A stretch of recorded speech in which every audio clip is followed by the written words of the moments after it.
Bom dia a todos, sejam muito bem-vindos, né, à sessão de álgebra da primeira reunião mineira de matemáticas. Vamos começar com o primeiro palestrante, o professor Cícero Carvalho, que fez seu doutorado no INPA em 98, fez um pós-doutorado em Harvard, não, acho que no doutorado em 96, né, Harvard, pós-doutorado em 98, e é professor da UFO desde 1996. O título da palestra é sobre códigos localmente recuperáveis. Você tem a palavra, professor Cícero. Tá bom, obrigado, Vitor. Então, eu vou começar a apresentar aqui.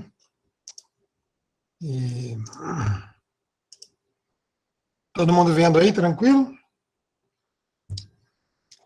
Sim. Bom, então tá bom. Então, gostaria de começar agradecendo aí a comissão organizadora pelo convite para falar nessa sessão. Muito obrigado, né? E espero, né, faço votos que essa seja a primeira de muitas reuniões mineiras, né? E, claro, também espero que as próximas sejam presenciais, né? Até porque aí a gente pode ter um coffee break, né, gente? Com muito pão de queijo, né? E eu, como bom mineiro, eu gosto mais de pão de queijo. Pão de queijo é um trem bom demais, né, não? Então tomara que seja assim, né? Bom, então a minha palestra vai ser sobre códigos localmente recuperáveis, e como essa é uma sessão de álgebra, não é uma sessão específica de teoria de códigos, então eu vou começar falando alguma coisa sobre teoria de códigos, tá bom? Então, o que acontece, a gente sabe que a informação transmitida por meios eletrônicos, que a gente chama de informação digital, normalmente é formada por blocos contendo sequências de caracteres, que normalmente são zeros e uns, né, que são transmitidos de um ponto para outro até o destino final, né, de um celular para uma torre de transmissão, para outra torre, para outro celular, do computador para um outro, esse tipo de coisa. Então, normalmente, o que acontece é que esse meio de transmissão, ele modifica a mensagem, introduzindo erros. Então, você tem lá um bloco, lá uma sequência de zeros e uns. Quando você vai transmitir, isso é uma coisa da física, do universo como conhecemos, algum 1 vira 0, outro 0 vira 1, esse tipo de coisa. Então, a teoria de códigos, corretores de erros, assim chamados, dá uma maneira do receptor perceber que recebeu uma informação errada e corrigir esse erro. O próprio receptor corrige sem que o transmissor precise enviar novamente a informação, né? E como que essa mágica é feita? Utilizando álgebra linear, né? Então, bom, então vou começar. CGFQ é um corpo finito com que elementos? Quem não está acostumado com isso, pensa em Z sobre 2Z, Z sobre 5Z, esse tipo de coisa. Corpo finito com que elementos? Então, um código é simplesmente um subespaço vetorial do FQM. FQM é o produto cartesiano de FQ por FQ, M vezes. Então, são um conjunto de M-uplas, né? Então, um código é um subespaço vetorial. Os vetores de C são chamados de palavras, aqueles que pertencem ao subespaço, né? Palavras. E a informação, e eles são a informação a ser transmitida, essas M-uplas daquele subespaço. Então, a gente diz que o código tem comprimento M. O código, como é um subespaço, tem sua dimensão, que é chamada a dimensão do código, tá? Dado duas M-uplas, alfa e beta, lá no FQM, a gente pode definir uma distância entre essas M-uplas. Essa distância é o número de posições onde as entradas das M-uplas são distintas, né, respectivamente. Então, você comparar a primeira do alfa com a primeira entrada do beta, etc. Então, vai contando quantas entradas são distintas. E essa distância é uma distância como na geometria. Então, em particular, vale a desigualdade triangular, tá? A distância mínima do código é a menor distância entre duas palavras distintas. E como o código é um subespaço, é fácil ver que a distância entre alfa e beta é a mesma distância entre alfa menos beta e zero. Então, a distância mínima é a menor distância entre palavras não nulas e o zero, tá? Então, como que faz aquela mágica da correção? Bom, imagina que o transmissor envia uma M-upla alfa e que o meio de transmissão altera T entradas com T menor que metade da distância mínima.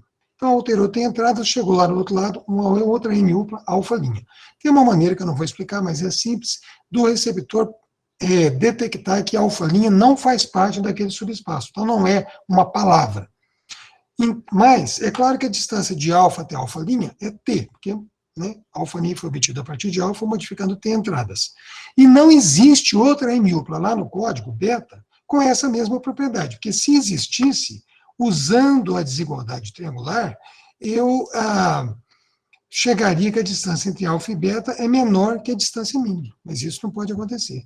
Então, é assim que a mágica é feita. Quando o receptor recebe uma palavra e ele vê que aquilo não faz parte do código, ele começa a medir a distância dela com palavras do código. Quando ele acha uma que deu menor que a distância, metade da distância mínima, pronto, aquela era a informação original. Né? É claro que isso só funciona quando o meio altera no máximo menos que metade da distância mínima. E aí você tem que ajustar o código para cada meio. Bom, pode-se mostrar essa coda chamada coda de Singleton, que é uma relação entre os parâmetros do código, que diz o seguinte: a distância mínima mais a dimensão do código, que é esse K, é menor ou igual do que o comprimento mais 1. Beleza. Então, tá bom, já sabemos como é a mágica, então como produzir códigos? Bom, então você vai falar, bom, código no subespaço, basta pegar um conjunto LI e ver subespaço gerado. Beleza. Só que se você fizer isso, vai ser muito difícil calcular a distância mínima, mesmo que você tenha computadores. É uma coisa computacionalmente difícil.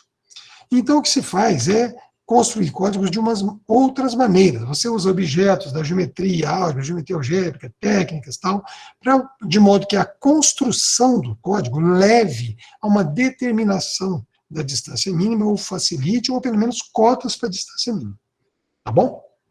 E justamente nessa palestra eu vou apresentar resultados sobre códigos pertencentes à classe dos códigos chamados códigos de avaliação. Então vocês vão ver como vai ser a construção.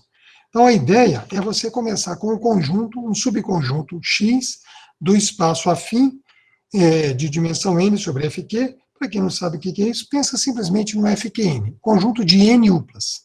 Tá? Essas n-uplas vão ser consideradas pontos. Então, digamos, P1 até Pm. Então, aqui eu tenho m n-uplas. E nesses pontos eu vou avaliar polinômios em n variáveis, tá certo? Vou avaliar polinômios. Então, a primeira entrada da n-upla eu avalio no x1, a segunda entrada eu avalio no x2, etc. Né? Então, eu vou considerar o ideal formado por todos os polinômios em n variáveis, que eu posso avaliar nas n-uplas, que se anulam em todos esses pontos aí, P1 até Pm. Então, I de x é esse ideal. E aí, agora eu posso considerar essa transformação linear, que vai desse anel quociente. Esse anel quociente, é claro que eu posso pensar nele como sendo um Fq espaço vetorial. Né? Então, eu posso considerar essa transformação linear, que vai desse anel quociente no Fqm, onde eu simplesmente avalio uma classe de um polinômio nos pontos P1 até Pm. Então, aqui, de fato, pela definição do ideal I de x, a gente sabe que isso aqui está bem definido, independe do representante. Tá? Então, beleza. Então, isso dá uma transformação linear. E aí, dado um subespaço desse anel quociente, que eu vou falar várias vezes aqui na palestra, esse anel quociente, dado um subespaço aqui, a imagem dele, claro, é um subespaço lá do Fqm, já que isso aqui é uma transformação linear, e subespaço de Fqm, nessa palestra, significa códigos. Então, a imagem desse subespaço é um código. Então, assim, vamos produzir esse código. E mais ainda, a dimensão desse código é a mesma da dimensão desse subespaço que eu peguei, porque não é difícil mostrar que esse φ, na verdade, é um isomorfismo, tá certo? Um isomorfismo. Então, beleza. Então, vamos ver agora um exemplo bem específico disso aí, tá? Então, eu vou considerar n subconjuntos não vazios do Fq, tá certo? E vou pegar o produto cartesiano desses subconjuntos. Então, esses subconjuntos K1 até Kn, eu pego o produto cartesiano, então isso evidentemente vai me dar um subconjunto bem específico, assim, de n-uplas, né, do ANFQ, né. Então tá, então eu vou chamar a cardinalidade de cada KI de DI, e eu vou considerar esses polinômios. Para cada I de 1 até N, eu considero esses polinômios FI. Então, por exemplo, o que é o F1? É x1 menos o primeiro cara do K1, vezes x1 menos o segundo cara do K1, vezes x1 menos o terceiro cara do K1, assim. Então, FI só tem a variável xi. E não é difícil também mostrar que o ideal, que consiste de todos os polinômios que se anulam nos pontos, nessas n-uplas desse produto cartesiano, é justamente o ideal gerado por F1 até Fn. Tá? Beleza. Então, agora, fixa o inteiro D, não negativo, tá? E considera este subespaço daquele anel quociente. Então, é um subespaço formado por classes de polinômios, onde ou o polinômio é zero, ou ele tem grau no máximo D, aquele D que eu fixei ali, tá bom? Então, eu pego a imagem desse subespaço. Então, vai dar um código, que é esse que eu chamo de CXD, tá? Então, esse é chamado código cartesiano afim. É claro que aqui, o número de pontos que eu tenho, que vai ser o comprimento do código, é justamente o número de pontos naquele produto cartesiano, que é o produto das cardinalidades dos KIs. Tudo bem. Então, usando técnicas de base de Grêmio, pode-se demonstrar que, se eu pegar esse conjunto aqui de monômios, então aqui tem um certo conjunto de monômios são produtos aí de potências das variáveis, e eu considero aqui o AI, o expoente do xi, de 0 até no máximo di menos 1. E é claro, eu considero que a soma seja menor ou igual do que d.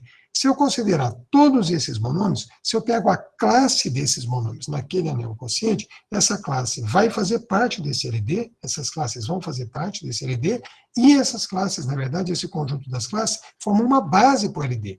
Então, pronto, aí eu já sei a dimensão do LD, basta eu contar esse número de monômios, tá? E aí isso também, é claro, vai me dar a dimensão do CXD. Lembrando que aquele φ era um isomorfismo, tá? E também, com métodos de base de Greber, a gente pode encontrar o valor exato da distância mínima, tá? Beleza. Agora, na palestra eu gostaria de falar sobre códigos localmente recuperáveis. O que é isso? Então, isso aí é um conceito que apareceu em 2012, com o Prakash e colaboradores. Eles apresentaram essa classe de códigos localmente recuperáveis com localidade R-delta. O que é isso? Bom, são códigos de comprimento M, para os quais existem inteiros R maior ou igual do que 1, delta maior ou igual do que 2, com R mais delta menos 1, menor ou igual do que o comprimento, satisfazendo a seguinte propriedade. Para cada posição I de uma M upla, tá, lá do código, existe um subconjunto de posições SI que contém aquela posição I. Esse subconjunto tem cardinalidade, no máximo, R mais delta menos 1, e tem a seguinte propriedade. O conhecimento das entradas de qualquer subconjunto de R posições desse SI determina o valor das entradas das demais delta menos 1 posições de SI. Né? Eu sei que ficou assim claríssimo para vocês essa explicação, mas eu vou fazer uma figurinha de todo jeito. Então está aqui uma M upla e está aqui uma entrada que eu peguei para Cristo aqui, I, essa posição I. Então, dada essa posição I, eu quero agora determinar um subconjunto SI, quer dizer, eu quero que esse código tenha essa propriedade. Existe um conjunto SI de posições que contém essa posição I com a seguinte propriedade. Se eu conhecer as entradas em R posições desse conjunto, esse conhecimento permite conhecer as entradas nas demais posições desse conjunto. Né? Lembrando que o conjunto tem cardinalidade no máximo R mais delta menos 1, e eu exijo a propriedade é que, se eu conhecer as entradas em R posições, eu conheço nas demais delta menos 1. Essa definição deles foi motivada por características de armazenamento em nuvem. Quando você armazena dados na nuvem, esses dados pedaços dos dados ficam espalhados em vários servidores. Quando você vai montar uma MUPLA para ser transmitida, os dados vêm de vários servidores. Às vezes um servidor falha e não manda nada. Então é aquele asterisco vermelho. Aquilo ali a gente chama de apagamento, não chegou nada. Aí lá vai aquela MUPLA com um nada ali no lugar. Quando chega lá no receptor, ele vê que tem um nada, que tem um apagamento. Se o código tiver essa propriedade aí, usando R entradas, o conhecimento de R entradas lá daquele conjunto, ele determina as demais delta menos 1, em particular, ele determina a entrada naquele asterisco vermelho, naquela posição do asterisco vermelho. Essa aqui é a motivação desse código, tá certo? E para esse tipo de código, tem uma versão daquela conta do Singleton. A distância mínima mais a dimensão é menor ou igual do que esse número aqui, comprimento mais 1 menos isso, tá? Menor ou igual. Beleza. Então, agora eu gostaria de apresentar as novidades, que é uma construção de um código de avaliação com localidade R-delta. Então, esse é um trabalho em conjunto com o Bruno Andrade, o Vitor Neumann, né? São meus colegas lá na FAMAT, e o Antônio Veiga, que é colega nosso da UF, só que da Faculdade de Engenharia Elétrica. Tá? Então, como que nós fizemos esses códigos? A gente também tomou N subconjuntos do FQ, K1 até Kn, todos de cardinalidade DI, sempre maior ou igual do que 2, pegamos o produto cartesiano, igualzinho antes. Fizemos aquele conjunto X, um conjunto de N uplas. Né? Beleza. Então, agora, seja S um número aqui de 1 até N, e seja D maior ou igual do que 0, seja delta maior ou igual do que 2, inteiros com essa propriedade aqui. O DS, que é a cardinalidade do KS, né? Esse é aquele número que eu fixei. DS menos delta mais 1 é maior ou igual do que 1. Beleza. Então, agora eu pego este subespaço daquele anel quociente. Então, esse subespaço vai ser parecido com aquele que eu peguei há pouco, só que um pouquinho diferente. Eu pego classes de polinômios que ou são polinômio nulo, ou o grau é menor ou igual do que D, e mais ainda. Agora eu quero que o grau lá na variável xs desse polinômio seja menor que ds menos delta mais 1. Tá? Beleza. Então, tá. Então, em nosso trabalho, a gente provou o seguinte: se você pegar a imagem desse subespaço pelo φ, isso vai dar um código que é localmente recuperável com localidade R delta, onde R é esse número aqui, o ds menos delta mais 1. Tá certo? E a gente também encontrou alguns casos em que a cota de síncroto generalizada, aquela que eu mostrei ali no slide anterior, vocês lembram, era um menor ou igual. Tem alguns casos em que aquele menor ou igual, na verdade, vale o igual. Quando vale igual, são chamados códigos otimais. Então, os nossos códigos, a nossa família de códigos, tem exemplos de códigos otimais. Tá? Eu vou mostrar aqui por que essa construção dá um código com localidade R delta. Tá? Onde R é aquele número, ds menos delta mais 1. Então, beleza. Então, vamos pegar uma M-upla do código, alfa. Então, essa M-upla é dessa forma, né? É a variação no determinado F, naqueles pontos do produto cartesiano, P1 até Pm. É claro que esse F tem essas restrições. O grau dele é menor ou igual do que D, e o grau na variável xs é menor do que R, que é aquele ds menos delta mais 1. Beleza. Então, tá bom. Então, seja P um ponto lá do X. Então, esse P, ali naquela definição de R delta, códigos com localidade R delta, eu falei sobre posições. Aqui, como as minhas posições estão em bijeções com os pontos, ao invés de falar posição, eu vou falar de pontos. Então, dado um P, significa que eu estou pegando alguma posição aqui. Vai corresponder àquele asterístico vermelho que eu mostrei ali agora há pouco. Então, dado esse P, eu quero encontrar agora um conjunto que contenha este P, quer dizer, um conjunto de pontos que contém esse P. Significa um conjunto de posições que contém aquela inicial, né? Então, esse conjunto de pontos que contém esse P vai ser esse aqui. Eu vou fixar, eu vou copiar todas as entradas do P, mas naquele S, num S que eu escolhi, eu vou deixar variar. Então, aqui o B pertence a todos, eu vou deixar o B variar no KS. Então, evidentemente que o próprio P faz parte aqui, mas eu tenho outros pontos no SP. Tá? Então, esse vai ser o meu conjunto para fazer aquela mágica. Então, qual a cardinalidade do SP? A mesma do KS, né? Porque o resto está fixo, só essa parte que está variando. Então, a cardinalidade dele é TS, que é R mais delta menos 1, tirando o valor ali. Então, tá bom. Então, agora vem aquela parte, que se eu conhecer em R, eu tenho que conhecer nas outras partes. O delta menos 1. Então, tá bom. Então, escrevemos o F. Esse F eu não sei qual é. Essa M-upla eu não conheço quem é F. Mas, de qualquer maneira, esse F, em princípio, pode ser escrito dessa forma. Eu dou um destaque aqui para a variável xs, e esses coeficientes são polinômios onde não aparece a variável xs. Tá?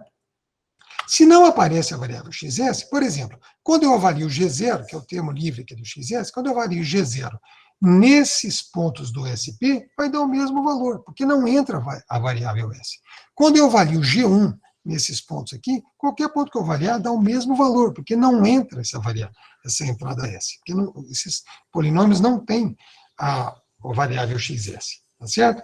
Então, digamos que esse valor constante, quando eu avalio GI em qualquer desses pontos, eu obtenho CI. Tá? Tá bom. Suponha que, agora vamos para ver se R delta é localmente recuperável com localidade R delta. Suponha que eu conheço o valor de F em R pontos aqui do SP. Então, eu conheço FQ para R pontos de SP. Significa que eu conheço FQ para pontos desse tipo com R valores do B. Né?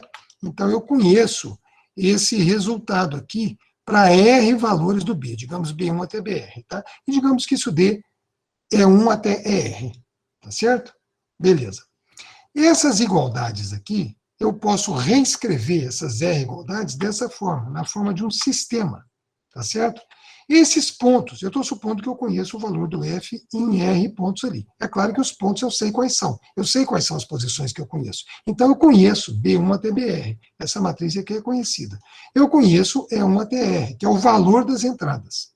Certo? O que eu não conheço são esses caras. Só que, evidentemente, que esse sistema eu posso resolver, porque todos esses elementos aqui são distintos. Então, uma vez que eu resolvo esse sistema, eu sei o valor desses CIs. E aí eu posso avaliar, eu posso, então, obter o valor do F em qualquer ponto desse conjunto SP. Em particular, por exemplo, que normalmente interessa, eu sei o valor do FP. Tá certo?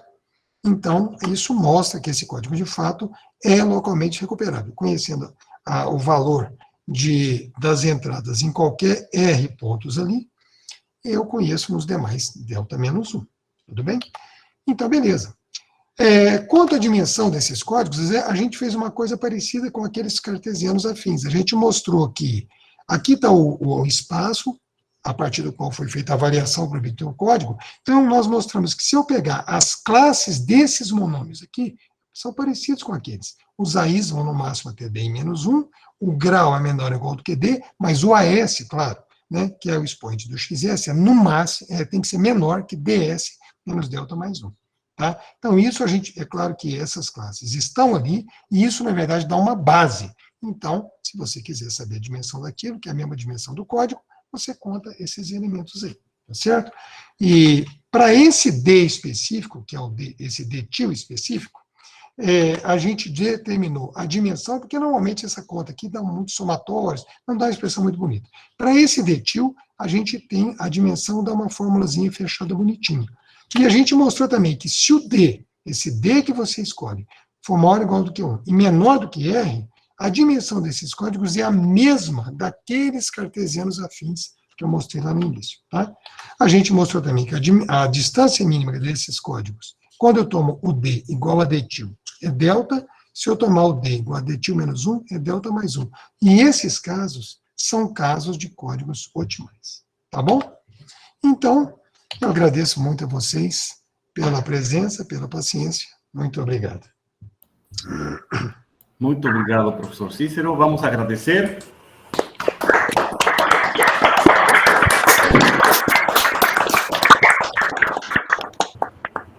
Obrigado. Alguma dúvida? Alguém gostaria de fazer alguma observação? Bom, professor Cícero, eu mesmo perguntaria alguma coisa que já sei, né? Porque eu estava aí junto com você nesse trabalho. Mas vocês pensaram, por exemplo, eu não sei como se traduz em português, availability. Eu acho que não tem tradução. Em princípio, seria disponibilidade, né? Disponibilidade, né? Então, vocês pensaram?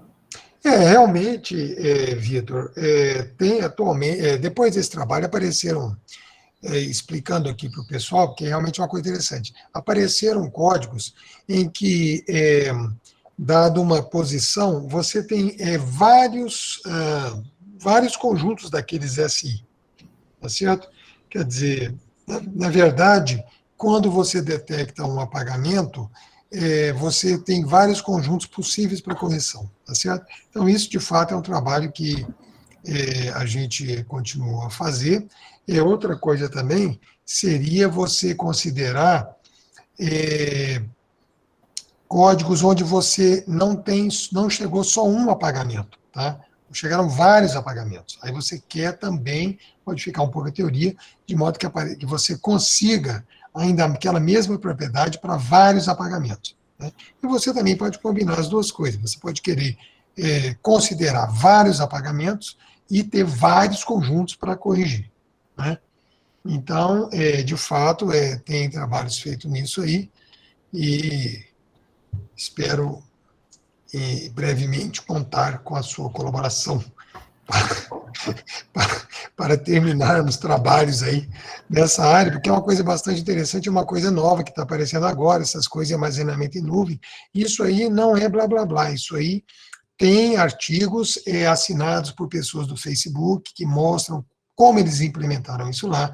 Tem artigos assinados por pessoas da Microsoft, a Microsoft tem lá um sistema dele de armazenamento em nuvem, onde eles mostraram como eles implementaram isso. Então, isso realmente é uma coisa assim, não é, tudo bem, a gente faz aqui na teoria, mas isso está realmente sendo utilizado. Tá? Isso é uma coisa que não é, assim, a gente tem aplicação, não. Tem os artigos aí já mostrando que o pessoal tem usado isso aí. Então, eu acho que isso aí, quem tiver interessado em trabalhar nisso, realmente são contribuições importantes, tá certo? Que vão melhorar a nossa vida atualmente, não é para os nossos netos, é para nós mesmos aí, tá certo? É isso.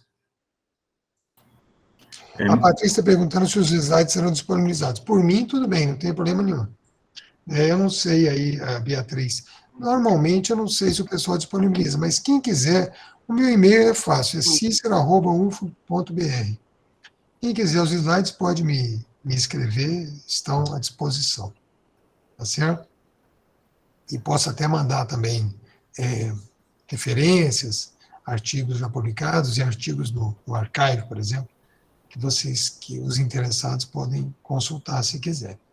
Tá bom? Obrigado, professor Cícero. Alguma outra pergunta? Ok, então vamos parabenizar novamente o professor Cícero. Obrigado. Obrigado.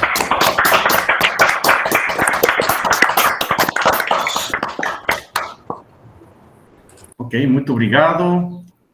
Vamos dar, então, continuidade às palestras do dia de hoje. A segunda palestra é do professor Guilherme Ticciotti. Ele fez seu doutorado na Unicamp em 2008, é professor da UFO desde 2010, atualmente bolsista do CNPq. O título da palestra é Semigrupo de Weierstrass generalizado para certas curvas de variáveis separáveis.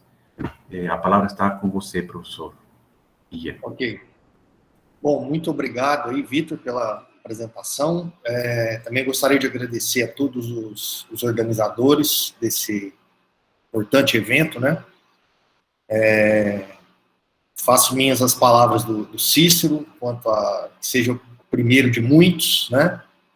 E que os demais sejam de forma presencial. E agradecer a todos os que estão participando aqui da sessão, né? Bom, primeiro eu queria só pedir desculpas, porque os meus slides estão em inglês, tá? Eu peço desculpas. Mas, claro, né, eu vou tentar falar da melhor maneira possível aqui para vocês, tá bom? Então, eu vou falar sobre semigrupo de Weierstrass generalizado. Então, antes, algumas notações básicas aí que aparecem nessa teoria, e na teoria de curvas também, sobre corpos finitos.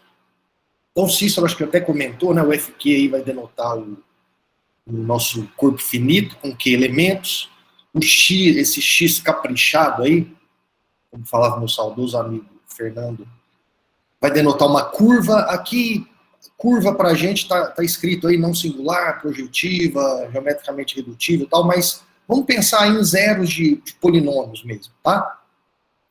E esse FQ aí, o corpo de funções da curva, o div, esse div H e div com esse símbolo do infinito de H, serão os divisores de divisor principal aí de H, ou simplesmente divisor, e divisor de polos da função H.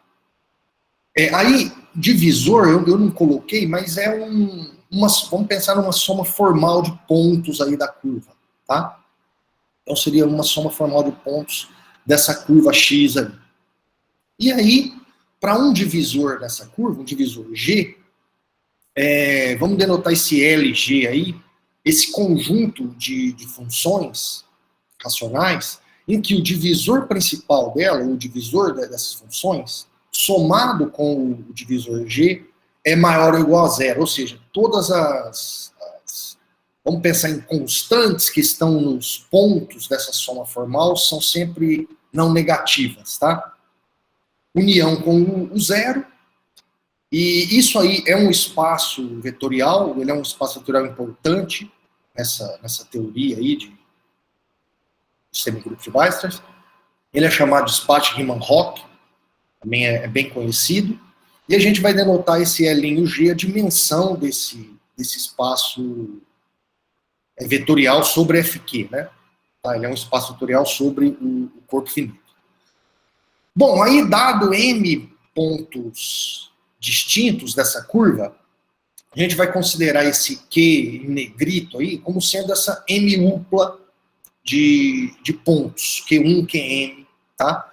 Pra gente aqui, essa ordem, ela é relevante, a ordem que a gente toma os pontos, né? Então, por isso que a gente está tomando essa M upla, porque ela faz diferença. Para a gente trocar a ordem, você tem uma mudança aí semigrupo, tá? E aí, o semigrupo de Weierstrass, que eu estou colocando aqui clássico, porque é uma distinção dele com o generalizado, que eu vou falar daqui a pouco, mas a gente pode, eu vou falar simplesmente semigrupo de Weierstrass.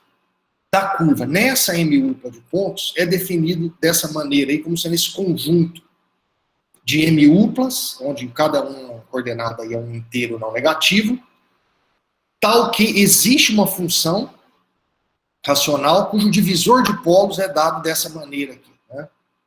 Com essa soma aqui, onde cada uma desses termos aqui, desses constantes que multiplicam o ponto, digamos assim, faz parte das entradas aqui dessa M-upla, tá? Então esse aqui é o chamado semigrupo de Weierstrass clássico. Bom, ele aparece aí, claro, ele começou o estudo para o caso M igual a 1, em um ponto, né? Que ele é um semigrupo numérico. Aí um semigrupo numérico é um conjunto de inteiros aí não negativos, em que o zero está nesse conjunto, a soma de dois elementos do conjunto continua lá e o complemento dele é finito, tá? Então isso é um semigrupo numérico. Esse semigrupo de Weierstrass para um ponto, ele aparece lá nos trabalhos de Riemann, do próprio Weierstrass, né, e do Hertz, lá no século XIX. E aí uma extensão para o caso em que M é maior do que 1 foi abordada lá por Barelo, Konalba, Griffiths e Harris, lá na segunda metade do século passado, né, lá num trabalho de 1985. E propriedades e resultados envolvendo um caso especial, que é o caso de 2 pontos, quando o M é igual a 2, aparece, a gente tem muitos resultados sobre isso, em trabalhos do Roma e do Kim, lá na parte final do século passado, em 3 trabalhos especialmente, um de 94, um de 96 e um de 2001. E aí, bom, casos mais gerais, e também estudos particulares para certas curvas em particular, desse semigrupo de Weierstrass, também aparecem muitos trabalhos no início desse século, tá? Também motivado pelas suas aplicações. A gente tem boas aplicações de semigrupo de Weierstrass na teoria de códigos, né? Especialmente nos códigos algébricos geométricos.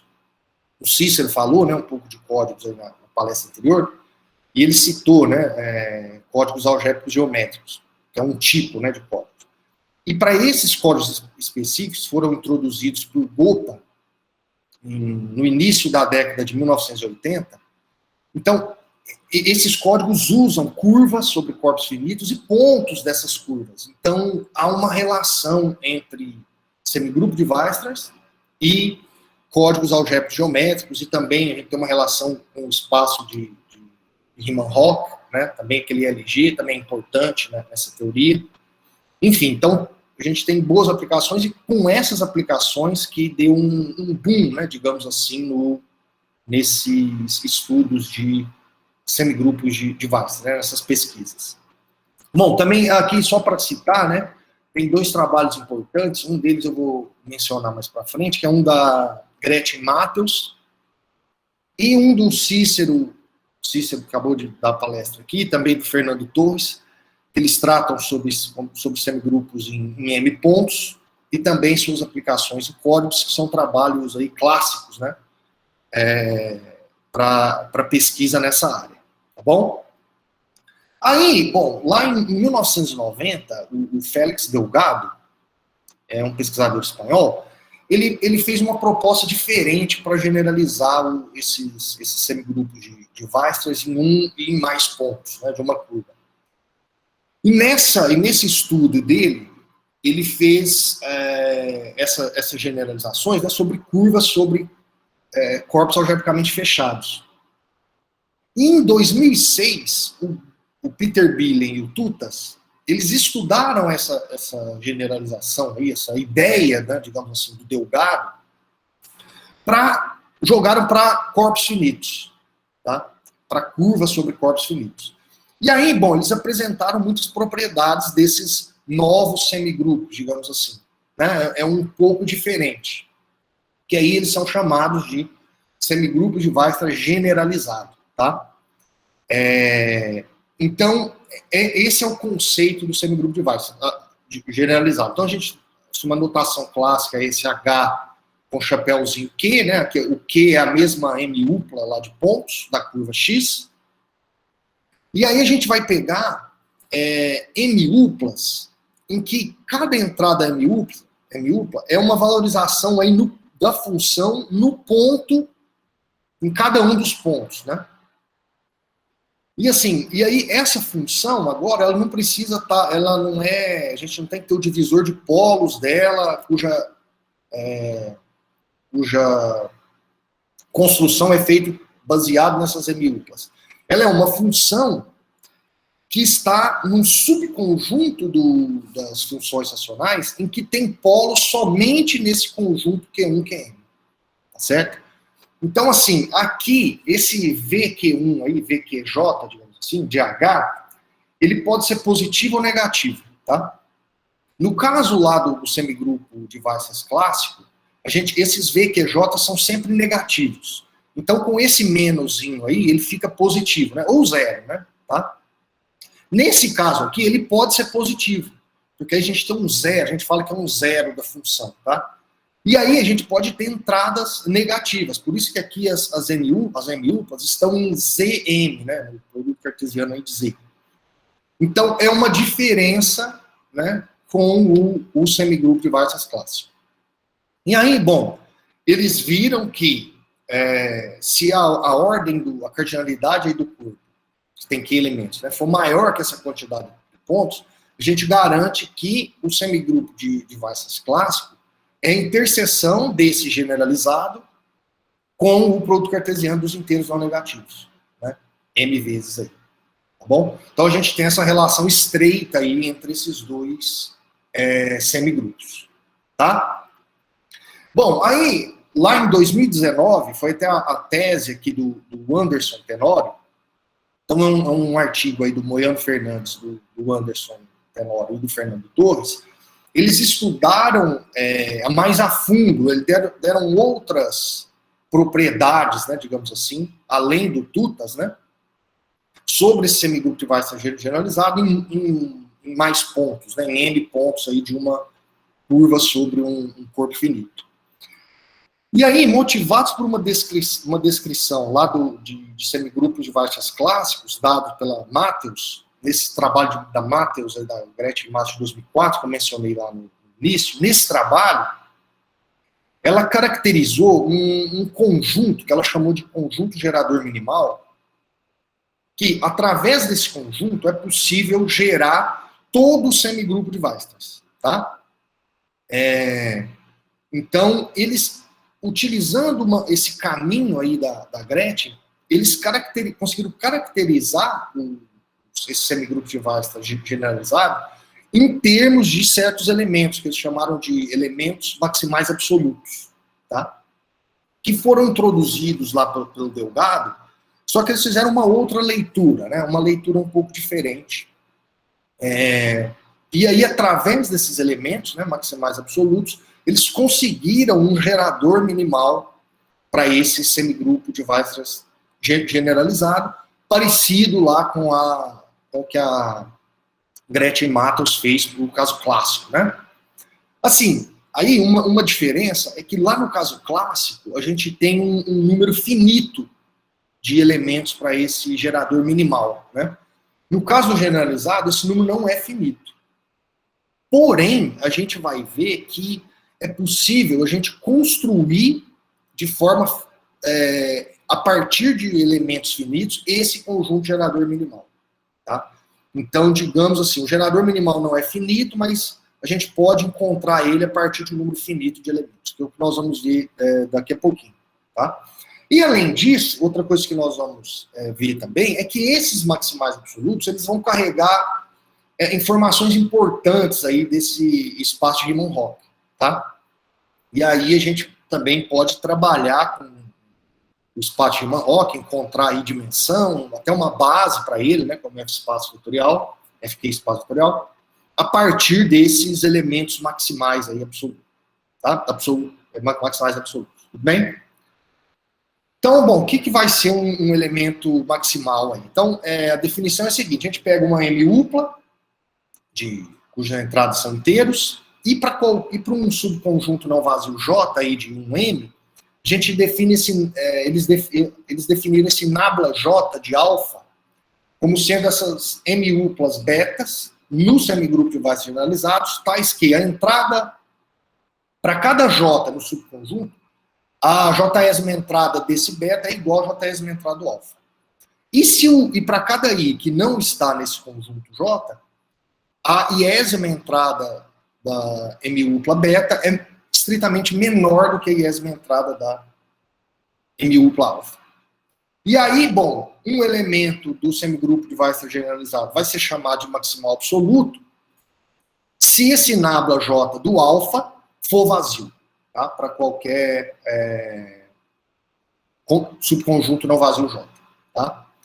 E aí, bom, a notação para os maximais absolutos é esse gama chapéu Q aí. Então, esse gama chapéu Q é o conjunto dos maximais absolutos, ele vai aparecer aqui daqui a pouco.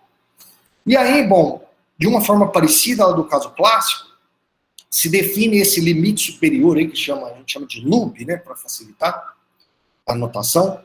Então, dado um subconjunto finito B aí do produto cartesiano de ZM vezes, então o loop desse subconjunto vai ser o máximo de beta 1, onde o beta 1 é a primeira coordenada aí dos betas que estão no conjunto B. E assim por diante, até o M, né? Então são os máximos, a coordenada máxima aí de todos os elementos que estão no subconjunto. Bem? E aí, bom, o teorema, um dos principais teoremas aí do trabalho, do Moyano, Fernandes, Tenório e Torres, é esse aqui, que fala que o semigrupo de Weisser generalizado, ele pode ser obtido a partir dos elementos que estão aqui nesse conjunto dos maximais absolutos. Então a gente faz o loop dos elementos que estão lá, tá? Faz a combinação de todos eles, vai fazendo esse loop, e você vai gerando novos elementos, né? Que serão todos os elementos do semigrupo de Weierstrass. E aí, nesse sentido, esse gama chapéu Q aí é visto como um conjunto gerador do semigrupo de Weierstrass generalizado. Tá? Bom, então já falei, né, que diferente lá do caso dos semigrupos clássicos, aqui ele não é finito, mas a gente pode determinar ele de forma, através de um número finito de elementos. Então, como que é feito isso, né? Então, para cada I aí agora de 2 até M, a gente vai pegar o AI como sendo o menor inteiro positivo T, tal que esse divisor aqui é um divisor principal de X. Bom, o que é um divisor principal aqui? É que ele é divisor de alguma função racional, tá? Lá. Então, tem uma função H, tal que o divisor dela é esse cara aqui, tá bom? Então, isso quer dizer principal. E aí a gente define essa região C aqui, Q, né, como sendo todos os alfas, todas as M-uplas alfas, tais que cada entrada alfa I é maior ou igual a 0 e estritamente menor do que esse AI para o I igual de 2 até M. Então, o que significa isso, né? Que, exceto a primeira coordenada, todas as outras são inteiros não negativos, né? E estritamente menores do que o AI. Esse aí aqui de cima. E outro conjunto que a gente vai precisar vai ser definido a partir desses zetas. Então a gente vai definir eta aí como sendo essas M-uplas em que a J-esma coordenada é dada por isso aqui. Se J é I menos 1, então a coordenada, a J-esma coordenada é menos AI, e se J é igual a I, então a iésima coordenada vai ser AI, tá? E 0, caso contrário. Então, essas M-uplas aqui são da forma tipo 0, 0, 0, menos AI, AI, 0, 0, 0, tá? Elas são dessa forma aqui. E aí a gente define esse conjunto θ Q, como sendo combinações desses etas I's aí pro I1 até M-1, tá bom? Então, a gente tem esse conjunto θ, e essa região C, e aí um outro resultado aí do Moiano, Fernandes, Tenório e Torres diz que o conjunto dos maximais absolutos é obtido dessa forma aqui, né, como sendo a interseção desse conjunto nessa região, né, mais uma combinação aí com elementos desse conjunto θ, certo? Então, como essa interseção aqui é finita, e esse conjunto θ aqui é finitamente gerado, então o θ é determinado por um número finito de elementos aí do semigrupo de Weierstrass generalizado, tá? Então, assim, um desafio para se encontrar o semigrupo de Weierstrass generalizado é encontrar essas duas regiões aqui, essa interseção e esse conjunto θ, tá? Aí, bom, então vamos ver um exemplo que é o trabalho aí, esse que dá o título, né, a essa apresentação, e é um trabalho com o Anderson. Então a gente tentou estudar o semigrupo, nesse trabalho a gente estudou, né, o semigrupo de Weierstrass generalizado para uma certa família de curvas. A gente, é uma família de curvas que já foi estudada para o semigrupo de Weierstrass clássico, tá? E aqui a gente fez um estudo para o semigrupo de Weierstrass generalizado. Então, vamos denotar aqui esse XFG, uma curva sobre FQ que admite um modelo dessa forma, é definida dessa forma, tá? Vamos pensar assim, onde F e G são polinômios, tá? Com grau de F sendo A e grau de G sendo B, com MDC de A e B sendo iguais a 1. Tá? Isso aí é para a gente ter aquelas condições que estava falando no início lá da palestra, tá? E aí, bom, vamos supor que a X tem esse gênero, tá? Tem que ser um gênero positivo aí, né? E é geometricamente redutível, também para estar naquelas condições. E vamos supor, mais ainda, que a gente tem A mais 1 pontos, né? Onde o A é o grau do F, distintos da curva que satisfazem isso aqui, tá?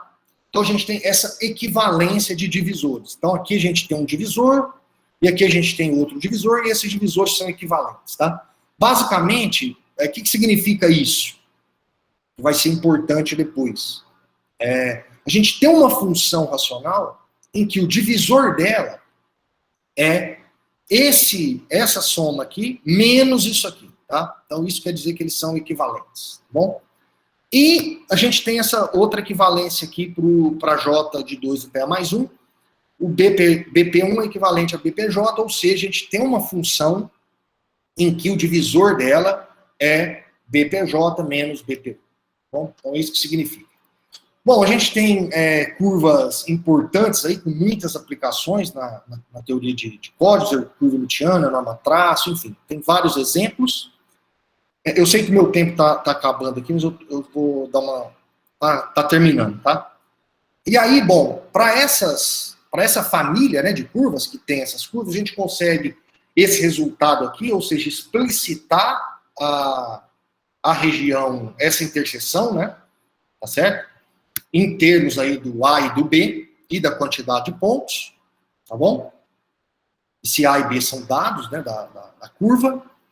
E aí aqui a gente tem um resultado aí de como relacionar a dimensão do espaço de Mann-Rock com os maximais absolutos. Esse resultado aqui é interessante do Moiano, Fernandes, Tenório e Torres.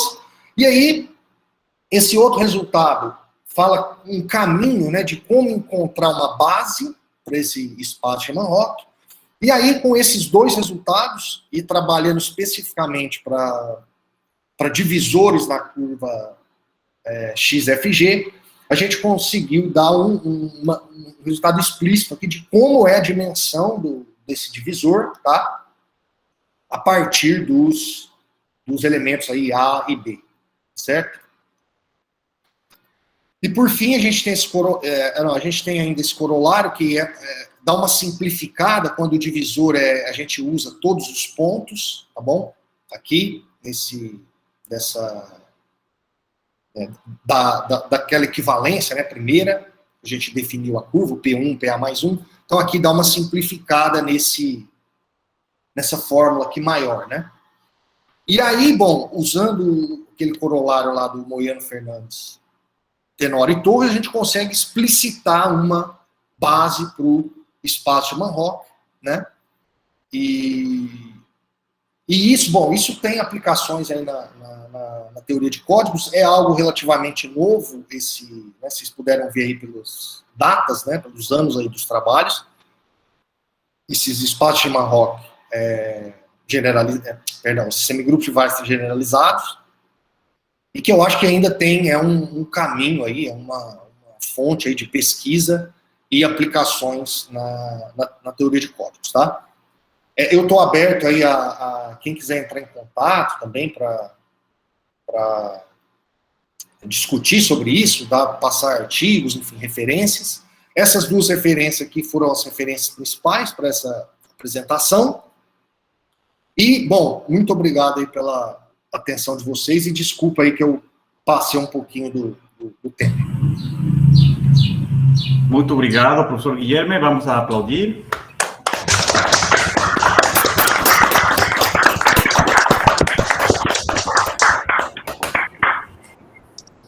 Bom, eu acho que ainda temos assim, um par de minutinhos para, se alguém quiser fazer alguma pergunta para o professor Guilherme.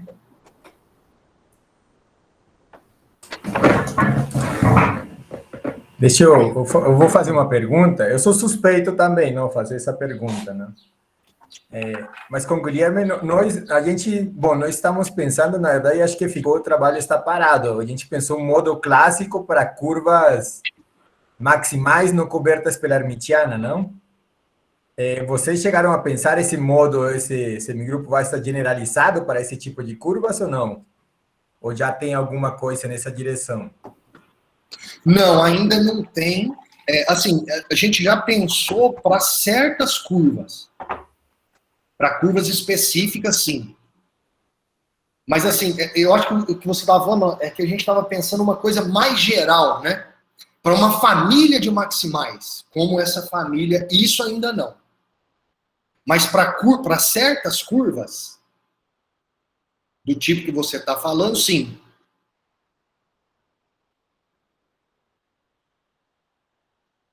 Beleza, obrigado aí. Muito obrigado. Mais alguma pergunta? Só completando, assim, porque assim, esses casos mais gerais, né, Alonso, vão se complicando cada vez mais, né? Porque você tem que ir dando certas condições, né? Também ter a preocupação de não trabalhar no vazio, né? Digamos assim. Você tem que ter exemplos interessantes, né? Então, é uma coisa para se pensar, que é interessante mesmo, e a gente está parado lá no caso clássico ainda, né? Poderia, talvez, pensar os dois de uma vez, porque é bem próximo, né? Não sei. Pode ser. Mas assim, aí precisa justamente não trabalhar, como você disse, não trabalhar no vazio, ter exemplos, mais exemplos, né? Mais exemplos, exatamente. Muito obrigado, professor Guilherme. Vamos aplaudir novamente, por favor.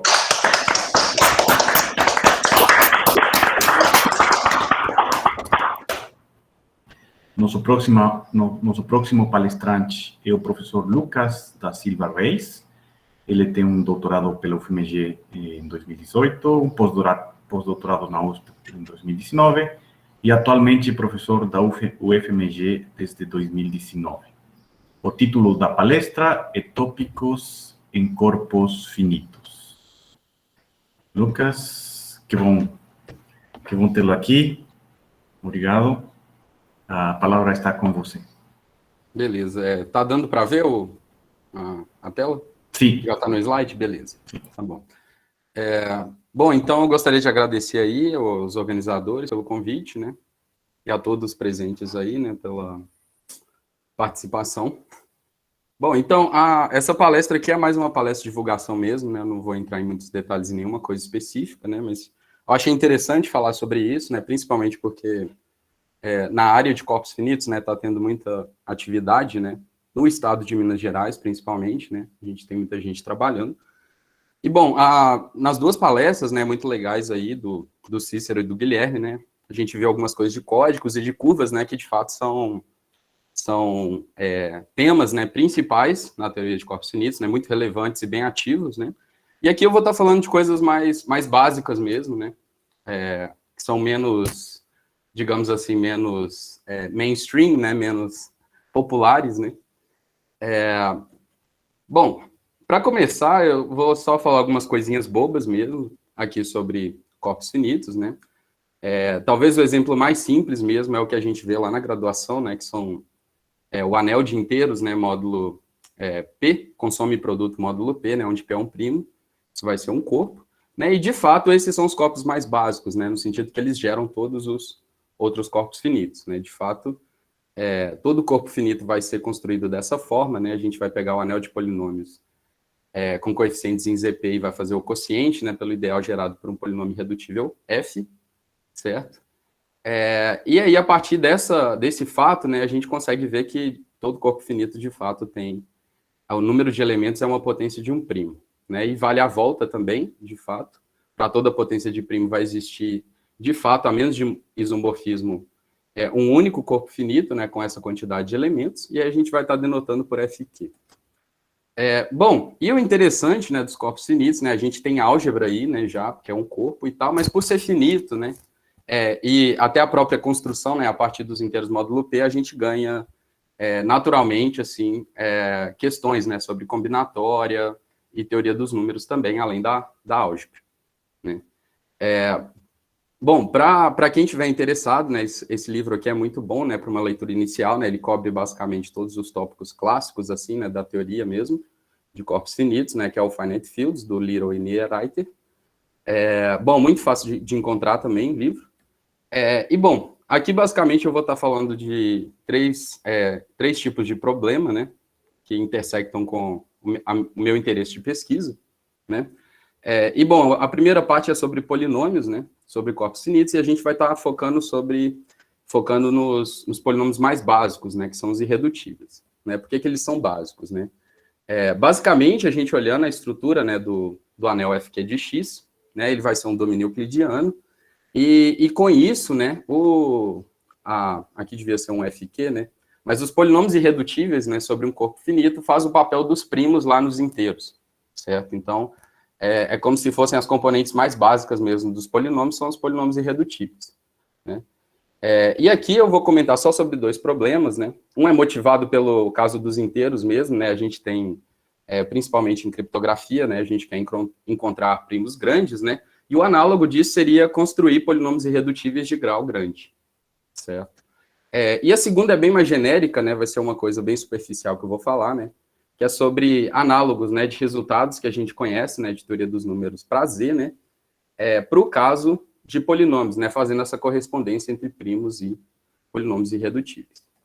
Bom, e na primeira parte, então, né, que é a construção de polinômios irredutíveis de grau grande, né, na literatura, né, a gente deve ter aí uma quantidade boa de artigos trabalhando esse problema, né, e em geral eles seguem a mesma receita, né. O que seria essa receita, né? A gente vai começar com um polinômio irredutível de certo grau, grau n, né? E aí a gente vai pegar uma função racional, né? Um q aqui, né? Com quociente de polinômios, com coeficientes em fq de grau d, certo? E a gente vai discutir principalmente duas questões, né? A primeira é a seguinte, né? Sobre quais condições em f, o polinômio, né? E q, a função racional, a gente consegue, né? Que esse f elevado a q aqui, né? Essa uma notação, o que quer dizer isso, né? Eu vou pegar meu polinômio f, eu vou trocar x pela função racional, certo? Isso não vai ser mais um polinômio, vai ser uma função racional, só que aí eu multiplico por h elevado a n, né? Para matar o denominador, e isso vira de novo um polinômio, né? E a pergunta é sobre quais condições em f que esse polinômio, de novo, é irredutível, certo? Observa que em caso afirmativo o grau já aumentou, certo? Eu comecei com um cara de grau n e agora esse cara teria grau n vezes d, certo? Esse d aqui é trivialmente maior do que 1. A gente vai escolher uma função racional de grau maior do que 1. E aí a segunda pergunta é basicamente se a gente pode iterar o processo, né? Então, supõe que lá na primeira pergunta a gente consegue achar um FQ legal. O que acontece agora se, dado que FQ é irredutível, se eu vou lá e faço a transformação racional de novo, quando que eu consigo assumir que esse polinômio, né, também vai ser irredutível, certo? A parte 2, né, se a gente obtém resposta positiva, é interessante para fazer uma construção recursiva, né, a gente vai ficar iterando essa transformação racional, né, e de fato, né, após ir iteradas, por exemplo, a gente consegue um polinômio redutivo de grau n vezes d na i, certo? Então, observa que o crescimento aqui é exponencial, né, porque tem esse d elevado a i, né, sendo d maior do que 1, n nem importa, né, a gente poderia começar com um polinômio de grau 1 mesmo, certo? E, bom, olhando os artigos, né, na literatura, eles geralmente usam esse critério aqui, né, que, na verdade, não precisa, o corpo não precisa ser finito, né, a gente acho que só precisa de trabalhar com o corpo perfeito, né, então dá para mexer com os racionais também, certo? Que diz o seguinte, né, bom, se eu pego o meu f irredutível, né, sobre fq, e ele tem uma raiz alfa, nessa raiz, o f tem grau n, e o alfa vai estar na extensão de fq de grau n, né, que é o fq na n aqui, né? Então, se alfa é uma raiz de f, e q aqui é a função racional, né, g sobre h, então fq é irredutível sobre fq, certo? Ficou ruim isso? F elevado a q é irredutível sobre o corpo fq. Se esse polinômio aqui agora, né, eu faço g menos alfa vezes h, esse é um polinômio que não está mais em fq, ele vai estar em fq na n, mas aí eu peço que ele seja irredutível, certo? Então, tem até um se, somente se, isso é um critério completo, né?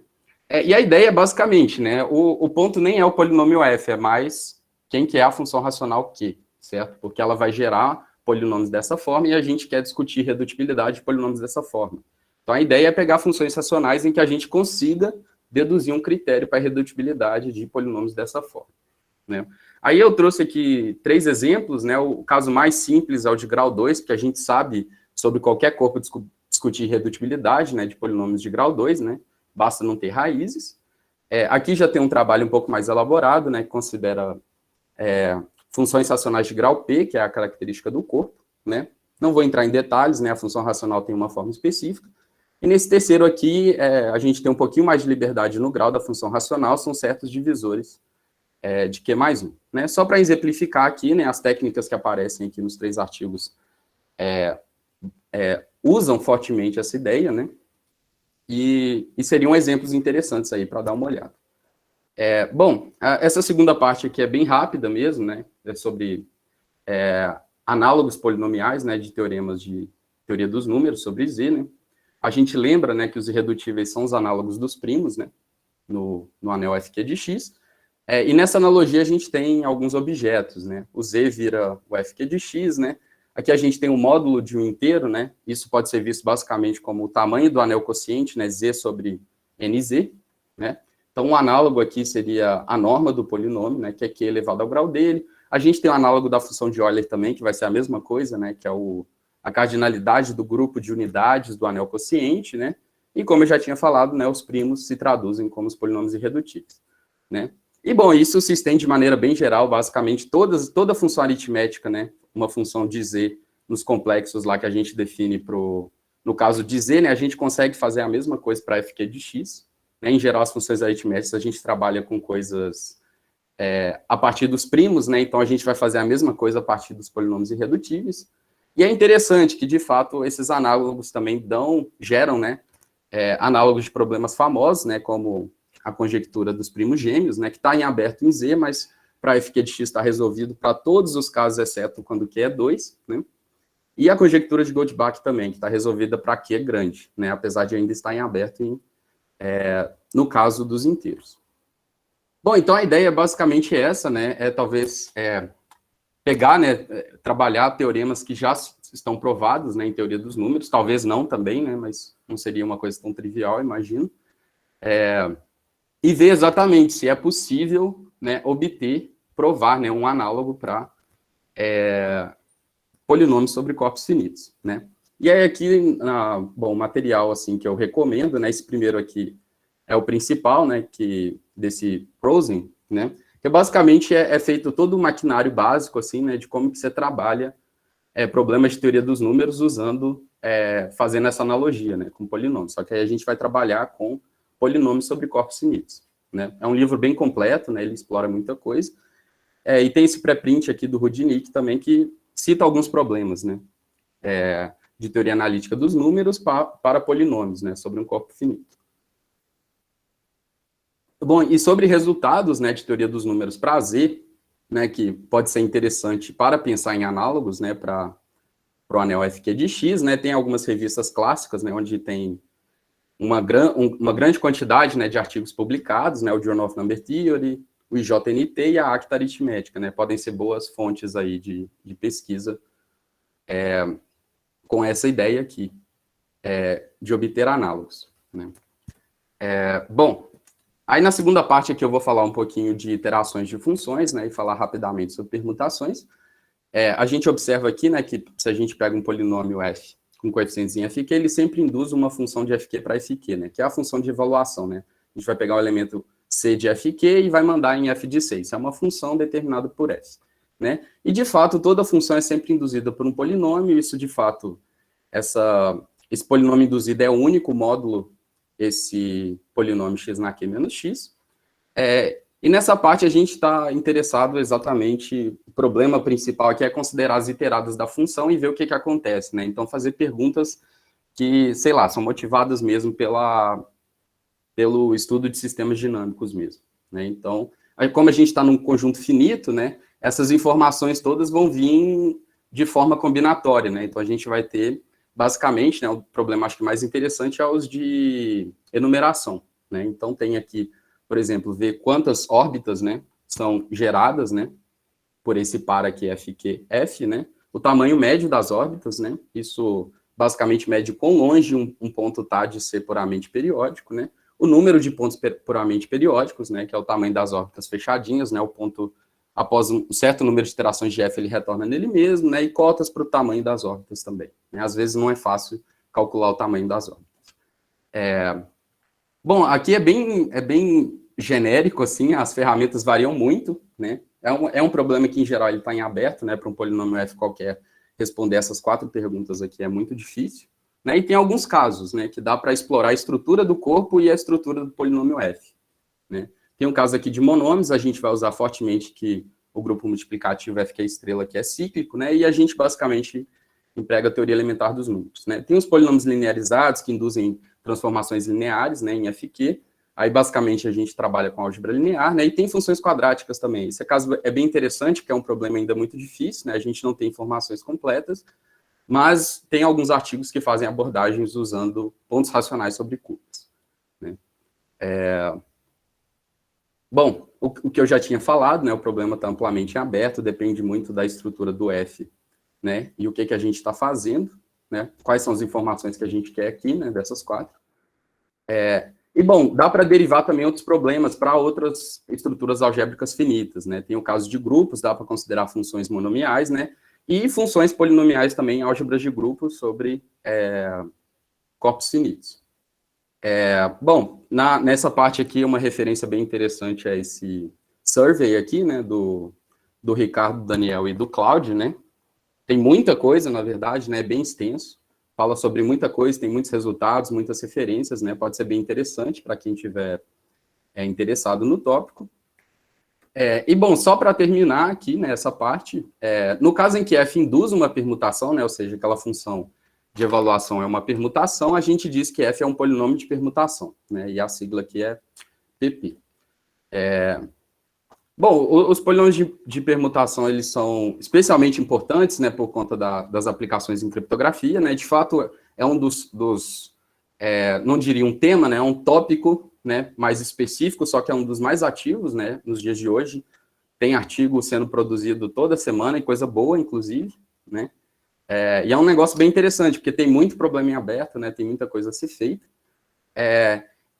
bom, um problema interessante ainda, né, no caso de polinômios de permutação, é obter as iterações, né? Só que no caso de permutações é mais simples, porque como você está com uma permutação, todo ponto vai retornar nele mesmo a partir de um certo número de iterados, né? Então, o desafio aí é exatamente calcular, né, essa distribuição dos ciclos, né? Isso até conecta um pouco com teoria de grupos, né? Porque a gente pode ver toda a permutação de FQ como sendo um elemento do grupo simétrico SQ, né? Então, e essas coisas de fato estão conectadas, né? Às vezes propriedades algébricas de F refletem na propriedade de grupo mesmo, né? Da indução, da permutação induzida, certo? Bom, mas o tópico de polinômios de permutação ele é bem mais extenso que isso, não se resume a considerar iteradas da função, né? Tem, por exemplo, em cifragem de blocos, né? Apesar da gente estar usando aqui coisas de ciclos, né? São involuções, né? Então, todo ciclo tem tamanho 2 ou 1, são muito importantes, né? Para implementações práticas, né? Mas aí a gente pede muitas outras coisas, aí envolve outros tipos de problema, né? Não só relacionados a iteradas da função f. E, bom, aqui só uma referência, né? É mais geral, não é necessariamente sobre iteradas de polinômios de permutação, né? Mas sobre polinômios de permutação em geral, né? Tem esse survey aqui, né? Do Chandon, de 2015, né? Tem muita coisa recente, basicamente as principais ferramentas, né? Que são usadas no estudo de polinômios de permutação estão apresentadas aqui, não tem muita coisa nova, né? Tem resultados aqui bem relevantes. E, bom, para finalizar, né, a terceira parte aqui, é um dos meus tópicos favoritos, né?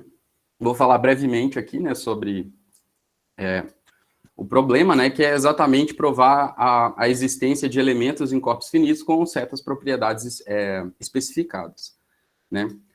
E aqui, bom, boa parte, né, grande parte, assim, dos artigos, né, que são trabalhados aqui nesse tipo de problema, né, eles exploram essas duas estruturas aqui que a gente tem num corpo finito, né. Então, se a gente tem FQ, ele sempre pode ser visto como um espaço vetorial sobre qualquer subcorpo, né, e além disso, como eu já tinha comentado, né, quando a gente tira o zero aqui, né, do corpo, isso dá um grupo, e no caso de corpos finitos, né, esse grupo vai ser cíclico. E, bom, nessa parte a gente explora exatamente essas duas estruturas, né? E a gente tem elementos especiais, né? A partir dessa estrutura aditiva e multiplicativa, né? A gente tem os elementos primitivos, que é qualquer gerador aqui desse grupo multiplicativo, tem potências perfeitas, né? Isso vem fortemente de teoria dos números mesmo, né? E elementos normais, eu não vou entrar em detalhes, mas isso explora exatamente bases especiais quando a gente olha FQ como um espaço vetorial sobre um subcorpo, certo? E, bom, em geral, a gente está interessado em provar a existência de elementos que possuem propriedades, certo? Especiais. Poderia ser um mix, né, de primitivo normal, décima potência normal, né? Às vezes restrito, não só a FQ, além dessas propriedades, eu quero que esse cara esteja num conjunto, S, sei lá, uma progressão aritmética, uma classe lateral de um subgrupo, certo? Coisas desse tipo. Bom, e em geral, qual que é a técnica, né? A gente vai considerar a função indicadora, 1 de S, né? Então, 1 se o elemento está lá em S0, caso contrário, né? E esse S aí vai ser o conjunto do que a gente quer, certo? A gente quer um elemento que é normal e é primitivo, ele é um quadrado, é um cubo, alguma coisa do tipo, certo? E aí, basicamente, a gente vai considerar essa soma, né? Que está contando, certo? O número de elementos dizer que está em S, certo? O nosso S, a gente não... a priori, ele podia ser vazio, certo? A gente quer o S, que é o conjunto dos elementos de FQ que tem certas propriedades. Esse conjunto podia ser vazio, né? Mas aí, aqui, a gente faz um tratamento mais analítico, né? De contar, né? Uma forma, por exemplo, de mostrar que o S é não vazio é mostrar que esse somatório é maior do que zero, certo? Porque uma vez que ele é maior do que zero, ele já vai ser pelo menos 1, que quer dizer que tem um elemento lá dentro do S, certo? Bom, nos casos mais estudados, né, inclui todos esses três aqui em cima, né, essas funções, né, indicadoras, elas podem ser expressas por caracteres multiplicativos e aditivos, né, de corpos finitos. Então, essencialmente, né, para provar que essa soma é positiva, a gente vai ter que ficar somando caracteres, né, que são números complexos, né, e a gente tem que mostrar lá. Em geral, a soma vai dar um número real, porque ela de fato está contando, né? Então isso aí tem que ser um número real, e a gente só quer provar que é maior do que zero, certo? Bom, então, em particular, o problema de estimar caracteres é um problema muito importante, né? De subconjuntos de FQ e coisas do tipo, né? Tem uma cota muito clássica, né? Que é usada ainda hoje, né? E muito útil, né? Que é a cota de Weyl, né? Ela tem duas versões, né? Uma para caracteres aditivos e outra multiplicativos, né? Em geral, a cota ela não é suficiente para a gente conseguir responder o problema incompleto, né? Às vezes a gente vai ter assim, o S é não vazio se o Q é grande o suficiente, certo? Então, a gente pode ganhar umas condições, né? E o que acontece frequentemente é que o que a gente não consegue cobrir usando cotas de caracteres, a gente vai para uma busca direta mesmo no computador, né? O SageMath é um programa excelente, né, para trabalhar com aritmética de corpos finitos, né, muito fácil de implementar e é uma ferramenta muito utilizada também nos artigos, né? Bom, aqui eu trago alguns exemplos, né, são artigos interessantes, né, que exploram esse tipo de pergunta, né, tem esse primeiro aqui, né, do Cícero, do João Paulo, do Vitor e do Guilherme, né, sobre pares de elementos primitivos, né, então a gente quer um elemento primitivo alfa, tal que quando a gente avalia, né, uma função racional nesse alfa, isso continua primitivo, né, bem interessante. O 2 segue uma linha parecida, né, que a gente está com elementos primitivos consecutivos, né, esse paper aqui do Cohen, etc. E tem esses outros 2 artigos aqui que basicamente mistura essa coisa de elementos primitivos com elementos normais, certo? Então, aqui são alguns exemplos. Como antes, né, assim, os 4 seguem, assim, esse tipo de receita que eu falei aqui. Eu não entrei em detalhes sobre os caracteres, né, mas essa técnica ela já está bem estabelecida, né, a gente já sabe o que a gente tem que fazer, né, então, assim, eu acho que nesse ponto mesmo, os problemas, assim, talvez mais difíceis são estimar somas de caracteres sobre subconjuntos próprios de FQ, né, que é o que a gente chama de soma incompleta. Isso é um problema ainda muito complicado, né, tem poucos artigos, né, que de fato conseguem avançar nisso, porque, bom, é um negócio que não é fácil mesmo, né, mas o interessante é que toda vez que a gente consegue, né, cotas, né, não triviais para soma de caracteres, a gente consegue quase que automaticamente resultados de existência. Bom, nessa parte eu acho que era isso que eu tinha para falar. Só para encerrar, aqui é uma referência muito boa, né, que é o Handbook of Finite Fields, do Gary e do Daniel, que basicamente, assim, acho que cobre todas as coisas possíveis que dá para você fazer com corpos finitos, né, um livro de mais de 1000 páginas, você vai ver vários teoremas, vários resultados, problemas, tem muita coisa lá, né, assim, não tem prova de nada, né, porque tem muita coisa e o livro é grande, mas ele não é tão grande assim, né, e eu acho que pode ser uma fonte muito interessante, assim, principalmente, sei lá, aluno de doutorado, né, pode ser um lugar muito interessante para consultar, assim, né, problemas, saber a que pé que está um certo tipo de problema, né. Bom, já foi falado, né, mas eu tinha colocado aqui como um slide, fazer uma propaganda, né, do workshop que vai estar sendo realizado semana que vem, né, aqui está o site, né, as inscrições vão até domingo, dia 19, né, todo mundo está convidado aí, e é isso, muito obrigado. Muito obrigado, professor Lucas, vamos agradecer.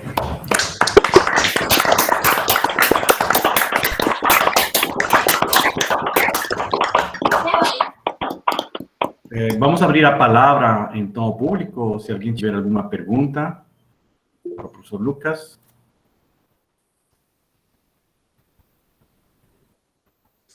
Ô, Lucas. Sim. Você mencionou aí aquela conjectura dos primos gêmeos, né? Como que aquilo traduz aí para polinômios? Sim, porque se define a norma de um polinômio, certo? Né? A norma do polinômio é o tamanho do anel quociente, do ideal gerado, né? Então, seria a norma do ideal mesmo, né? Isso. E aí, o que acontece? O que seriam primos gêmeos, né? São polinômios irredutíveis que minimizam a distância, né? O que seria a distância de 2 polinômios? É a norma da diferença deles, né? Certo? Então, por exemplo, o que seria primos gêmeos em Z3 de x, certo? São polinômios que a norma, né, do polinômio de diferença é o mínimo possível, que seria, bom, a priori seria 3, certo? Tem que pensar um pouco, porque talvez não dá, né? Não, sim, dá super certo. Só que no caso do F2, por exemplo, não tem como eles diferenciarem de um dígito, certo? Se eles diferenciam de um monômio, um deles vai ter 1 como raiz, ou 0, certo? Então, assim, a distância mínima vai ser 4. Ou seja, se você pega um polinômio irredutível em F2 e troca qualquer coeficiente, certo? Vai virar redutível, com certeza, né? Você não pode... Certo.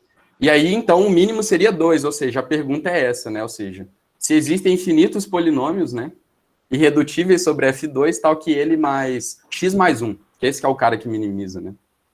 Vai ser um cara de grau 1, né? E ele vai ter a norma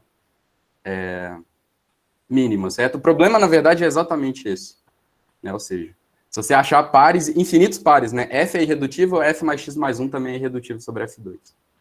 Mas isso acabou sendo provado para todo corpo finito? Sim, para Q maior do que 2, sim. É um approach analítico mesmo, né? Eles vão usar meio que um análogo da função von Mangold, né? Que a gente usa lá para provar o teorema dos números primos. Qualquer coisa que a gente quer falar de primos, né? Ela eventualmente aparece, né?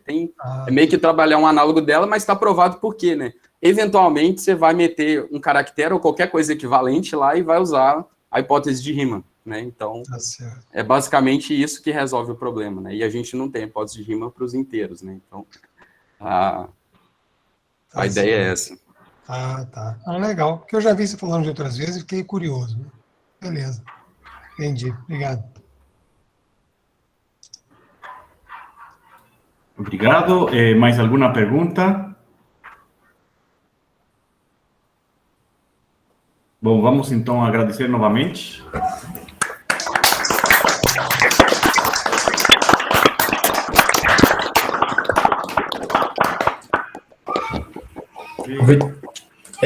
Eu só gostaria de lembrar que a nossa sessão continua amanhã à tarde, não? A sessão de álgebra. Amanhã a partir das 3 horas e, bom, tem outras plenárias no evento. E amanhã à noite a confraternização. Tá bom? Só deixando essas informações. O link vai ser o mesmo para vocês entrar. Tá? Então, agradecemos a presença de todo mundo. Obrigado aí a todos.